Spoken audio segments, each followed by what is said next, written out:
ফসল ফলাতে গিয়ে কৃষককে যে কষ্ট করতে হয় তা তো আমরা সবাই জানি, কিন্তু এই কাজ করতে গিয়ে ফসল এবং কৃষকের মধ্যে যে বন্ধুত্ব তৈরি হয়, আজকে আমরা দেখব সেরকমই একটি নতুন গল্প।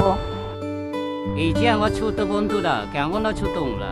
আমরা ভালো আছি রহিম ভাই, তুমি কেমন আছো? তোমরাই তো আমার বন্ধু, তোমাদেরকে দেখলে আমার মন ভালো হয়ে যায়। রহিম ভাই, আবহাওয়া তো ভালো থাকতেছে না, মনে তো হইতেছে খরা লাগবো। কি করবেন? দেখি, আল্লাহ ভরসা। কিছুদিন পর খরা শুরু হয়। চারিদিকে শুকনো মাঠ, বৃষ্টি নেই, পানি নেই। এই বুঝি ফসল আর বাঁচবে না। কৃষকের মাথায় হাত। এই ভেবে কৃষক তার জমিতে পানি দিতে থাকে। আমি শেষ পর্যন্ত চেষ্টা করে যাব, তোমরাও হাল ছেড়ো না আমার বন্ধুরা। কিছুদিন পর দেখা যায় আশ্চর্যজনকভাবে শুধু রহিমের জমিতেই ফসল হয়েছে, আর অন্য সকল জমি শুকনো পড়ে যাচ্ছে।